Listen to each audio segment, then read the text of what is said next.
بسم اللہ الرحمن الرحیم۔ السلام علیکم ساتھیو، یقیناً آپ لوگ ٹھیک ٹھاک ہوں گے اور آپ دیکھ رہے ہیں آپ کا پروگرام روشن ستارے، جس میں ہم آپ سے بات چیت کر رہے ہیں ایام عزا کی مناسبت سے مختلف شخصیات کے بارے میں جنہوں نے داستان کربلا میں اہم کردار پیش کیا۔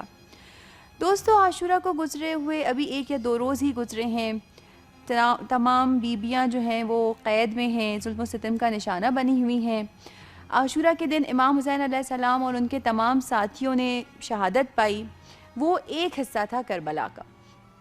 کربلا کا دوسرا حصہ شروع ہوا عاشورہ کے بعد سے، کہ جب خاندان اہل بیت کی تمام بیویوں نے جواں مردی سے اس مشن کو آگے بڑھایا، اور ان تمام بیویوں کی سردار تھی جناب زینب سلام اللہ علیہا، جو انہیں حوصلہ دیتی تھیں، ان کے ساتھ ساتھ رہتی تھیں اور ہر مصیبت کو برداشت کرنے میں آگے آگے تھیں۔ عاشورہ کے دن وہ جناب زینب ہی تھیں جو امام سجاد علیہ السلام کو جلتے ہوئے خیام سے باہر لائی تھیں۔ وہ بی بی زینب ہی تھیں جو امامت کو بچانے والی تھیں۔ بی بی زینب سلام اللہ علیہا آپ جانتے ہی ہیں امام حسین علیہ السلام کی چھوٹی بہن تھیں، یعنی امام حسین علیہ السلام سے 1 یا 2 سال ہی چھوٹی تھیں۔ انہیں امام حسین علیہ السلام سے بہت زیادہ محبت تھی۔ بچوں، جب بی بی زینب علیہ السلام پیدا ہوئیں تو رسول اللہ صلی اللہ علیہ وآلہ وسلم اس وقت سفر میں تھے، سفر پر گئے ہوئے تھے۔ جناب فاطمہ سلام اللہ علیہا اور مولا علی علیہ السلام نے انتظار کیا کہ جناب رسول خدا صلی اللہ علیہ وآلہ وسلم سفر سے واپس آ جائیں اور اس بچی کا نام رکھیں۔ جناب رسول اللہ صلی اللہ علیہ وآلہ وسلم سفر سے واپس آئے، جبرائیل امین نازل ہوئے کہ خدا نے حکم دیا ہے کہ اس بچی کا نام زینب رکھا جائے۔ زینب یعنی باپ کی زینت، وہ بچی جو باپ کے لیے باعث فخر ہوگی۔ جناب زینب سلام اللہ علیہ کی پرورش 3 ائمہ معصومین نے کی، 3 معصومین نے کی، یعنی رسول اللہ صلی اللہ علیہ وآلہ وسلم، جناب سیدہ سلام اللہ علیہ اور مولا علی علیہ السلام۔ یہ تینوں معصومین ہیں جنہوں نے جناب زینب کی پرورش کی۔ جناب زینب سلام اللہ علیہ بہت چھوٹی سی تھیں جب ان کے نانا کا انتقال ہو گیا، اور آپ جانتے ہیں کہ کچھ ہی مہینوں کے بعد جناب سیدہ سلام اللہ علیہ کا بھی انتقال ہو گیا۔ چھوٹی سی زینب نے گھر کی تمام ذمہ داریوں کو قبول کر لیا، کیونکہ جناب سیدہ سلام اللہ علیہ پہلے سے جانتی تھیں کہ جناب زینب کو آگے جا کر کربلا کے لیے تیار ہونا ہے، مشکلات کا سامنا کرنا ہے۔ انہوں نے بی بی زینب کی تربیت ہی اس طرح سے کی تھی۔ اب جناب زینب چھوٹی سی ہیں، ماں کا انتقال ہو چکا ہے، چھوٹی سی عمر میں، کم سنی میں ہی گھر کو اس طرح سے سنبھال لیا ہے جیسا کہ بی بی زہرا سلام اللہ علیہ سنبھالا کرتی تھیں۔ چنانچہ آپ کا لقب ہو گیا ثانی زہرا، ثانی یعنی اس کے جیسی، زہرا یعنی جناب سیدہ سلام اللہ علیہ۔ اسی لیے بی بی زینب کو کہا جاتا ہے ثانی زہرا، یعنی زینب کے جیسی بچی۔ دوستو، جناب زینب سلام اللہ علیہ کے بارے میں باتوں کو آگے بڑھائیں گے، لیکن فی الحال دیکھتے ہیں پروگرام کا اگلا حصہ۔ واپس آئیں گے پروگرام میں اور باتیں کریں گے جناب زینب سلام اللہ علیہ کے بارے میں۔ ہمارے ساتھ رہیے گا، واپس باتیں کریں گے جناب زینب سلام اللہ علیہ کی شخصیت کے بارے میں۔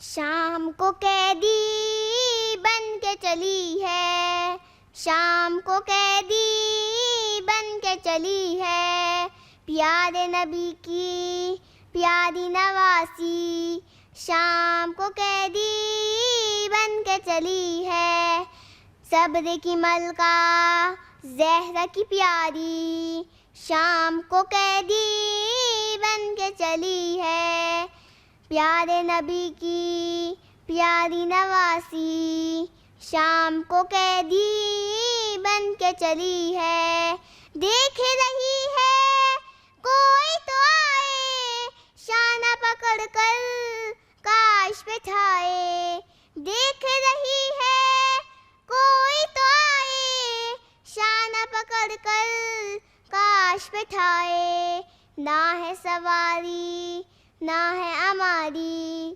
شام کو قیدی بن کے چلی ہے، پیارے نبی کی پیاری نواسی، شام کو قیدی بن کے چلی ہے، بھائی بھتیجے بھانجے بیٹے ساتھ وطن سے آئی تھی لے کے، بھائی بھتیجے بھانجے بیٹے ساتھ وطن سے آئی تھی لے کے، ہائے مقدر آج اکیلی شام کو قیدی بن کے چلی ہے، پیارے نبی کی پیاری نواسی شام کو قیدی بن کے چلی ہے، بیٹوں کو صدقہ بھائی پہ کر کے جس نے کیے تھے شکر کے سجدے، بیٹوں کو صدقہ بھائی پہ کر کے جس نے کیے تھے شکر کے سجدے، چھوڑ کے تنہا لاش کو اس کی شام کو قیدی بن کے چلی ہے، پیارے نبی کی پیاری نواسی شام کو قیدی بن کے چلی ہے، شام کو قیدی بن کے چلی ہے۔ دوستو، ہم بات کر رہے ہیں بی بی زینب سلام اللہ علیہا کی شخصیت کے بارے میں، اور جیسا کہ میں نے آپ کو بتایا کہ بی بی زینب سلام اللہ علیہا کو ثانی زہرا یعنی زہرا کے جیسی بھی کہا جاتا ہے، یعنی زہرا خود ان کی مادر گرامی جناب سیدہ سلام اللہ علیہا، کیونکہ جناب زینب سلام اللہ علیہا نے بہت کم عمری سے اپنی ماں کی طرح گھر کو سنبھال لیا تھا، اسی لیے انہیں ثانی زہرا کہا جاتا تھا۔ تو بچوں، جناب زینب سلام اللہ علیہا بہت زیادہ عقل مند تھیں، بہت زیادہ سمجھدار تھیں، بہت زیادہ معاملہ فہم تھیں، اور انہیں عالمہ غیر معلمہ بھی کہا جاتا ہے۔ عالمہ غیر معلمہ یعنی کیا؟ عالمہ یعنی وہ خاتون جو بہت زیادہ علم رکھتی ہوں، غیر معلم یعنی جس کا کوئی استاد نہ ہو۔ جناب زینب سلام اللہ علیہا وہ شخصیت تھیں کہ جنہوں نے کسی استاد کے بغیر یعنی باضابطہ کسی استاد کے بغیر ہی بہت زیادہ علم حاصل کیا، اور اپنی والدہ گرامی کی شہادت کے بعد ان کے زمانے کی تمام عورتیں، وہ عورتیں جو پہلے جناب سیدہ کے پاس آیا کرتی تھیں اپنے مسائل کا حل معلوم کرنے، اب جناب زینب سلام اللہ علیہا کے پاس آیا کرتی تھیں اپنے مسائل کا حل معلوم کرنے۔ دوسری بات یہ بچوں کہ جناب زینب سلام اللہ علیہا بہت زیادہ مہربان تھی۔ ایک واقعہ آپ لوگوں کو سناتی ہوں۔ ہوتا یہ ہے کہ ایک دفعہ مولا علی علیہ السلام کسی مہمان کو لے کر گھر میں آتے ہیں۔ اب جناب سیدہ اس وقت حیات ہوتی ہیں۔ جناب سیدہ مولا علی سے کہتی ہیں کہ گھر میں کھانا تو بہت کم ہے، صرف ایک مختصر سی غذا ہے جو میں نے زینب کے لیے رکھ چھوڑی ہے۔ جناب زینب جو ہے وہ بہت معاملہ فہم ذہین، بچپن کا عالم تھا، تب سے ہی بہت معاملہ فہم اور ذہین تھی، بھاگتی بھی آتی ہیں اور کہتی ہیں کہ امی میرے حصے کا کھانا اس مہمان کو دے دیجئے کہ بابا اس مہمان کو لے کر آئے ہیں۔ مولا امیر المومنین علیہ السلام بہت خوش ہوتے ہیں، مسکراتے ہیں اور کہتے ہیں کہ زینب تم تو واقعتاً زینب ہو، یعنی تم واقعی میرے لیے زینت کا باعث ہو۔ جیسا کہ آپ کو بتایا نا کہ زینب کا مطلب ہوتا ہے باپ کی زینت، تو وہی کام جناب بی بی زینب سلام اللہ علیہا نے اس وقت کیا کہ باپ کی زینت بن کر دکھایا، اور صرف اس بچپنے کے عالم میں نہیں بلکہ بعد کے واقعات میں بھی، کہ جیسا کہ ہم آپ کو آگے بتائیں گے جناب زینب سلام اللہ علیہا نے اپنے باپ کا مشن، اپنے نانا کا مشن، اپنے والد کا مشن جاری و ساری رکھا، اپنے بھائی کے مشن کو آگے بڑھایا۔ دوستو، جناب زینب سلام اللہ علیہا آپ جانتی ہیں نا کہ امام حسین علیہ السلام کی بہن تھیں۔ بی بی زینب سلام اللہ علیہا کو بچپن ہی سے امام حسین علیہ السلام سے بہت زیادہ محبت تھی، اس قدر محبت تھی کہ ہمیشہ دونوں بہن بھائی ہمیشہ ساتھ ہی رہا کرتے تھے، یعنی جہاں بی بی زینب وہاں امام حسین علیہ السلام، جہاں امام حسین علیہ السلام وہیں بی بی زینب سلام اللہ علیہا۔ اور واقعہ کربلا میں بھی آپ دیکھتے ہیں کہ بی بی زینب سلام اللہ علیہا شروع سے لے کر آخر تک امام حسین علیہ السلام کے ساتھ ساتھ تھیں۔ دوستو، جناب زینب سلام اللہ علیہا کی زندگی کے واقعات کو اور آگے بڑھائیں گے اور دیکھیں گے کہ امام حسین علیہ السلام سے ان کی محبت کس حد تک پہنچی ہوئی تھی، لیکن فی الحال ہم دیکھیں گے پروگرام کا اگلا سیگمنٹ، واپس آئیں گے اور اپنی باتوں کو آگے بڑھائیں گے پروگرام کے اگلے حصے میں۔ آپ ہمارے ساتھ رہیے گا کیونکہ ہم باتیں کر رہے ہیں جناب بی بی زینب سلام اللہ علیہا کے بارے میں۔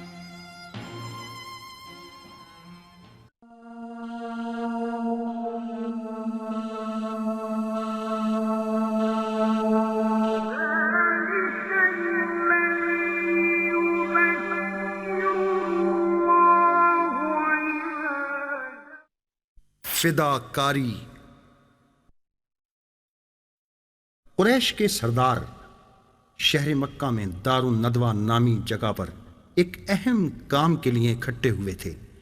ان کا ارادہ تھا کہ پیغمبر کو قتل کر دیں تاکہ اسلام کا نوخیز پودا جڑ سے اکھاڑ پھینکیں۔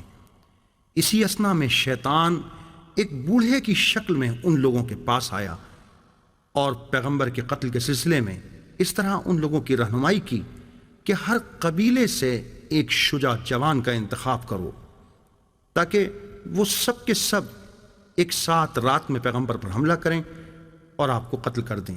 اس طرح معلوم نہ ہوگا کہ کون سا قبیلہ اس قتل کا ذمہ دار ہے۔ اتنے میں فرشتہ وحی نے پیغمبر کو قریش کے اس ناپاک ارادے سے آگاہ کیا اور پیغمبر کو مدینے کی سمت ہجرت کا حکم الہی دیا۔ اس رات پیغمبر نے یہ ماجرا حضرت علی سے بیان کیا، یا علی، آج رات تم میرے بستر پر سو جاؤ۔ حضرت علی نے بڑے شوق سے قبول کیا۔ کافر منزل مقصود تک آ پہنچے تاکہ اپنے ناپاک ارادے کو اس رات میں عملی جامہ پہنا سکیں۔ پیغمبر کے گھر کا محاصرہ ہوا۔ مختلف قبائل کے چند مسلح افراد کو ایک دفعہ میں ہی گھر پر حملہ کر کے اپنے ناپاک ارادوں کو عملی جامہ پہنانا تھا۔ حضرت علی نے پیغمبر کے گھر میں نماز شکرانہ ادا کی اور آپ کی سلامتی کے لیے دعا کی۔ حضور نے بھی گھر سے نکلنے سے پہلے علی کو آخری احکامات سے آگاہ کرتے ہوئے فرمایا، یا علی، جو کام تم آج رات کرو گے میرے عزیز و اقارب اور اصحاب میں سے کوئی بھی اس کی انجام دہی کے لیے تیار نہیں۔ یا علی، تم میرے لیے ویسے ہی ہو جیسے ہارون موسیٰ کے لیے تھے۔ تم میرے نزدیک وہی منزلت رکھتے ہو جو کہ ہارون کو موسیٰ سے تھی۔ تم میری جان ہو۔ پیغمبر دو افراد کے ہمراہ گھر سے نکلے۔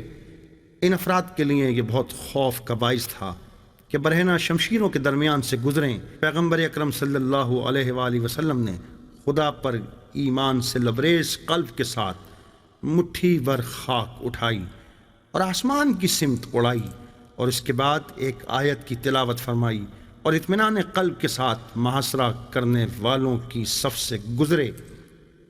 اب حملہ کرنے کا موقع آ چکا تھا۔ دشمنوں نے ایک دم گھر کے اندر حملہ کیا اور تمام تر نفرت اور غضب کے ساتھ تلواریں اٹھائیں تاکہ ایک ہی لہجے میں پیغمبر کے ٹکڑے ٹکڑے کر دیں۔ لیکن جیسے ہی چادر ہٹائی، ناگا چہرے مبارکہ حضرت علی علیہ السلام پر نگاہ پڑی۔ وہی 17 سالہ جوان جو ہمیشہ پیغمبر کے ہمراہ ہوتا تھا اور کفار کے حملوں کے مقابل میں پیغمبر کا دفاع کرتا تھا۔ اس طرح پیغمبر کی جان اور سلامتی کی حفاظت کی گئی اور خدا نے امیر المومنین کی شان میں یہ آیت نازل فرمائی، اعوذ باللہ من الشیطان الرجیم، بسم اللہ الرحمن الرحیم، ومن الناس من یشری نفسه ابتغاء مرضات اللہ، اور آدمیوں میں سے ایسا بھی ہے جو رضائے خدا حاصل کرنے کے لیے اپنے نفس کو فروخ کرتا ہے۔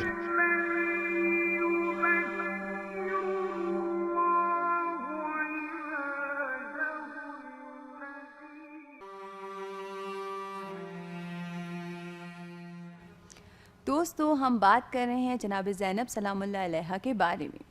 ہم بات کر رہے تھے کہ جناب زینب سلام اللہ علیہا بچپن سے ہی اپنے بھائی سے بہت زیادہ نزدیک تھیں۔ اسی وجہ سے جناب زینب کا ایک اور لقب ہے شریکۃ الحسین، یعنی جناب حسین، امام حسین علیہ السلام کے ساتھ ہر کام میں وہ شریک رہیں۔ جیسا کہ کربلا میں بھی امام حسین علیہ السلام تو اپنے اصحاب کے ساتھ 10 محرم کو شہید ہو گئے، لیکن امام حسین علیہ السلام کا پیغام آگے کس نے پہنچایا؟ بی بی زینب نے۔ ایک اور واقعہ دوستوں آپ لوگوں کو بتاتی چلوں کہ جب امام حسین علیہ السلام اور بی بی زینب علیہ السلام چھوٹے سے تھے، جناب سیدہ علیہ السلام بھی حیات تھیں۔ ایک دفعہ جناب سیدہ سلام اللہ علیہ پریشانی کے عالم میں اپنے بابا سے کہتی ہیں، بابا میں کبھی کبھی پریشان ہو جاتی ہوں، زینب اور حسین آپس میں اس قدر ایک دوسرے کے ساتھ ہوتے ہیں، زینب اگر ایک لمحے کے لیے حسین کو نہ دیکھے بے چین ہو جاتی ہے، آخر کیا وجہ ہے؟ رسول خدا صلی اللہ علیہ وآلہ وسلم نے فرمایا کہ اس لیے کہ حسین کے ساتھ ہمیشہ زینب نے رہنا ہے، یہ زینب ہی ہے جو کربلا میں حسین کا ساتھ دے گی، اور ہم بھی یہی دیکھتے ہیں کہ ایسا ہی ہوا۔ امام حسین علیہ السلام کی شہادت کو آگے لوگوں تک بی بی زینب سلام اللہ علیہ نے ہی پہنچایا۔ 10 محرم کے بعد جب کہ شہادتیں ہو گئیں، اصحاب سب شہید ہو گئے، دوست شہید ہو گئے، خاندان کے تمام مرد شہید ہو گئے، کوئی باقی نہیں بچا سوائے امام زین العابدین علیہ السلام کے۔ تو یہ بی بی زینب ہی تھی جنہوں نے امام زین العابدین علیہ السلام کو سہارا دیا۔ اس کے بعد جب یہ قافلہ پہنچا ہے شام، کوفہ، تو وہاں دربار میں خطبے دیے، یزید کو جواب دیا اور لوگوں میں یہ شعور بیدار کیا کہ ہم کون ہیں۔ وہ لوگ جو یہ بات جانتے ہی نہیں تھے کہ یہ تو آل رسول ہیں، ان لوگوں کو بتایا۔ تاریخ میں ملتا ہے کہ کسی پردہ نشین عورت نے اس طرح سے بات نہیں کی جس طرح سے جناب زینب سلام اللہ علیہا نے تمام دشمنوں کے نرغے میں کھڑے ہو کر بات کی یزید کے دربار میں۔ دوستوں، ہمارے درمیان جبکہ سب جگہ دوست ہیں، یہاں بھی دوست ہیں، وہاں بھی دوست ہیں، بیٹھ کر بات کرنا بہت آسان ہوتا ہے، لیکن آپ سوچیں کہ ایک ایسا دربار، ایک ایسی جگہ جہاں پہ ملعون تخت پہ بیٹھا ہے، مذاق اڑا رہا ہے، ہر طرف دشمن ہی دشمن ہیں، اور اس مجمع میں کسی عورت کا اتنے اعتماد کے ساتھ بات کرنا، یہ بی بی زینب کا ہی حوصلہ تھا جس نے یزید کے دربار میں کھڑے ہو کر مولا علی علیہ السلام کے لہجے میں خطبہ دیا، لوگوں میں شعور بیدار کیا۔ بالآخر اس کا نتیجہ یہ ہوا کہ لوگوں نے یزید پہ خوب زور ڈالا، یزید نے امام حسین علیہ السلام کے خاندان والوں کو رہا کیا۔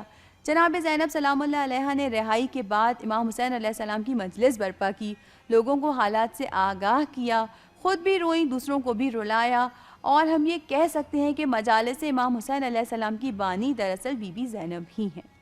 جناب زینب علیہ السلام کی شخصیت کے بارے میں آج ہم نے کافی کچھ جانا، مزید جانیں گے اپنے پروگرام کے اگلے حصے میں، لیکن پہلے دیکھیں گے پروگرام کا اگلا سیگمنٹ، واپس آئیں گے اور آپ کو بتائیں گے جناب زینب سلام اللہ علیہا کی شخصیت کے بارے میں۔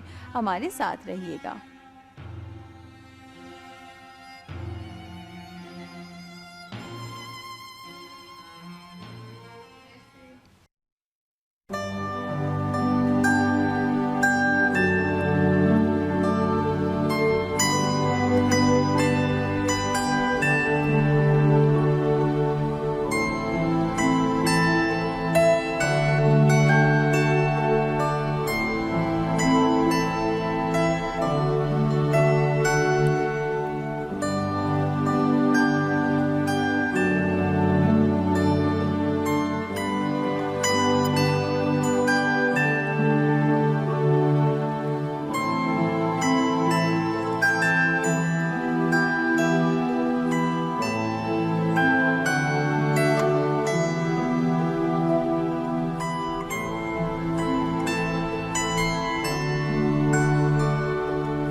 رسول خدا صلی اللہ علیہ وآلہ وسلم کا تحفہ۔ بسم اللہ الرحمن الرحیم۔ السلام علیکم پیارے بچوں، کیسے ہیں آپ لوگ؟ ٹھیک ہیں؟ کیا حال چال ہے آپ کا؟ آپ کو یہ کیسی لگ رہی ہیں کہانیاں جو ہم آپ کو آ کے سناتے ہیں؟ انشاءاللہ کہ اچھی لگ رہی ہوں گی اور آپ کی معلومات میں بھی اضافہ ہو رہا ہوگا۔ پیارے بچوں، آج کی کہانی کا تعلق بھی رسول خدا صلی اللہ علیہ وسلم کے زمانے سے ہے، اور یہ کہانی ہے ان کے استقبال کی۔ جی پیارے بچوں، شہر مدینہ میں تمام لوگ شہر سے باہر اکٹھے ہوئے تھے کہ رسول خدا اور ان کے اصحاب کا استقبال کریں جو کہ کسی سفر سے واپس آ رہے تھے۔ پورا شہر خالی ہو چکا تھا اور شہر کے سارے افراد اونچی اونچی جگہوں پہ کھڑے تھے کہ وہاں کھڑے ہو کے رسول خدا کا استقبال کریں، اور انہوں نے البتہ ایک فرد کا انتخاب کیا تھا جو ذرا سا آگے ایک اونچے سے ٹیلے پہ کھڑا تھا، اور وہ وہاں سے دیکھتا تھا، اس راستے کی جانب نگاہ رکھے ہوئے تھا کہ جس سے رسول خدا اور ان کے صحابہ کو آنا تھا۔ وہ وہاں سے بتاتا کہ صحابی اور رسول خدا آ گئے ہیں، تاکہ استقبال کرنے والے افراد جو جملات اور جو کچھ کہنا چاہتے تھے اور جو ان کے استقبال کا طریقہ تھا اس کے مطابق استقبال کرتے۔ پیارے بچوں، کیا ہوا کہ اب سارے لوگ کھڑے ہیں وہاں پر استقبال کے لیے کہ اتنے میں ایک ماں نے دیکھا کہ ارے میرا بچہ کہاں چلا گیا۔ پتہ ہے آپ کو پیارے بچوں، بچے بھی اپنے والدین کے ساتھ آئے ہوئے تھے، سب کھڑے تھے، بچوں کو بھی شوق تھا کہ رسول خدا اور ان کے صحابیوں کا استقبال کریں، اس لیے بچے بھی اپنے ماں باپ کے ساتھ تھے۔ البتہ اس وقت تک تو ساتھ تھے، لیکن پھر ایسا ہوا کہ چپکے سے خاموشی سے وہ بچے معلوم نہیں کہاں گئے۔ ایک ماں کو پتہ چلا، بڑی پریشان ہوئی، اور اس نے سوچا میرے بچے کو خرما بہت پسند ہے، کھجوریں اس کو بہت پسند ہے، شاید نخلستان کی طرف گیا ہوگا۔ وہ ماں چل پڑی نخلستان کی طرف۔ دوسری ماں نے بھی دیکھا، ارے میری بیٹی نہیں ہے۔ آہستہ آہستہ سب ماں باپ متوجہ ہوئے کہ ان کے بچے نہیں ہیں، زیادہ تر کے بچے وہاں نہیں تھے۔ ایک ایک ماں اور باپ چل پڑے ادھر ادھر، کچھ واپس آ گئے مدینے کی طرف، گلی میں آ کے دیکھا شاید بچہ یہاں کھیل رہا ہو، یا بچے اکٹھے ہو کے وہاں سے مثلاً بور ہو گئے ہیں، یا کیا بچوں نے واپس آ گئے اور کھیلنا شروع کر دیا ہو گلی میں، شاید ایسا ہوا ہو۔ لیکن ایسا کچھ نہیں ہوا تھا پیارے بچوں، نہ بچہ نہ خلستان میں تھا، نہ گلی میں تھا، نہ ادھر تھا نہ ادھر تھا۔ ماں باپ پریشان ہو گئے کہ یا اللہ یہ بچے کہاں گئے ہیں۔ اب لطف کی بات یہ ہے کہ جو آگے کھڑا ٹیلے کی اونچائی پہ جو کھڑا آدمی تھا اس کو کچھ پتہ ہی نہیں چلا کہ پیچھے کیا ہو رہا ہے۔ البتہ اس نے پلٹ کے دیکھا کہ کچھ نظم جو تھی وہ ویسا نہیں رہ گیا ہے، کچھ گڑبڑ سی ہو گئی ہے۔ اب وہ ماں باپ افراد جن کے بچے ساتھ نہیں تھے وہ لوگ ادھر ادھر آ جا رہے ہیں، اور چند ایک ہی ہیں جو اب کھڑے ہیں۔ اب وہ پریشان ہو گیا کہ یہ کیسا استقبال، ابھی بس رسول خدا اور ان کے صحابی پہنچنے والے ہیں کہ اتنے میں اس نے وہاں سے چلانا شروع کر دیا اونچی آواز میں، کیونکہ رسول خدا اور ان کے صحابیوں کا استقبال تو اس کو پتا تھا کرنا ہی کرنا ہے، اور وہ اپنے صحابیوں کے ساتھ تشریف لائیں گے۔ لیکن اس نے ایک عجیب منظر دیکھا پیارے بچوں، اس نے دیکھا کہ رسول خدا اور ان کے صحابیوں کے اونٹوں پر، ہر اونٹ پر ایک ایک بچہ ہے۔ بڑے حیران ہوئے کہ یہ کیسے؟ تو اس آدمی نے اونچی آواز میں کہنا شروع کیا، ارے لوگوں، رسول خدا اور ان کے صحابیوں کے ساتھ، بلکہ انہوں نے یعنی رسول خدا اور ان کے صحابی اس بار ہمارے لیے بچے تحفے میں لے کر آئے ہیں کہیں سے۔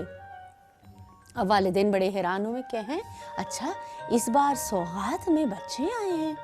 سب دوبارہ سے جمع ہو گئے اپنے اپنے غم کو بھول کے، کیونکہ اس آدمی نے کہا بابا بچے کہاں جا سکتے ہیں، یہیں کہیں ہوں گے، کھیل رہے ہوں گے، آؤ پہلے استقبال تو کر لو۔ اب وہ باقاعدہ سے دوبارہ سے کھڑے ہو گئے اپنی جگہ پر استقبال کرنے کے لیے، اور اتنے میں انہوں نے دیکھا کہ انہی کے اپنے بچے ہیں، جو کہ ہر ایک ایک اونٹ پہ ان کا بچہ سوار ہے۔ تو ہوا کیا تھا کہ بچے اپنے والدین سے جدا ہو کے کچھ آگے کی طرف چلے گئے اس راستے پر کہ جہاں سے صحابیوں کو رسول خدا صلی اللہ علیہ وسلم کو آنا تھا۔ انہوں نے سب سے پہلے استقبال کیا، اور ان کو سواری چاہیے تھی اونٹوں کی، لہٰذا وہ لوگ ایک ایک اونٹ پہ سوار ہو گئے صحابیوں کے ساتھ اور رسول خدا کے ساتھ۔ اور اس دن استقبال کا منظر کچھ اور ہی منظر تھا، سب لوگ انتہائی خوش، بچے ان سے زیادہ خوش۔ ایک تو ان کو سواری ملی، اور دوسرا یہ کہ ان کو ایسا لگ رہا تھا جیسے ان کے والدین ان کا استقبال کرنے آئے ہیں۔ ان کو اس دن بہت مزہ آیا۔ تو پیارے بچوں، انشاءاللہ کہ آج کی یہ کہانی بھی آپ لوگوں کو پسند آئی ہوگی۔ اگلی کہانی تک مجھے اجازت دیجیے، خدا حافظ۔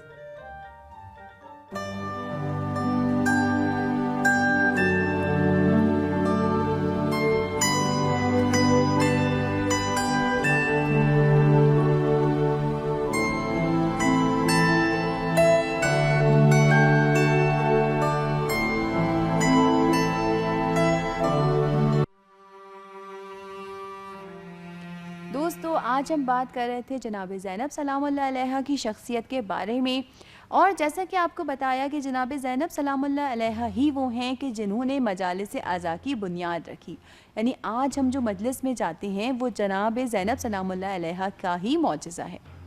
آپ اگر کچھ اور جانتے ہیں، کوئی نئی معلومات، کچھ نئی باتیں جناب زینب سلام اللہ علیہا کے بارے میں، تو ہمیں بھی بتائیے ہماری ای میل ایڈریس کے ذریعے roshansetare@sehertv.ir ہمیں ای میل کیجیے گا، اور ضرور بتائیے گا کہ آپ بی بی زینب سلام اللہ علیہا کے بارے میں کیا جانتے ہیں۔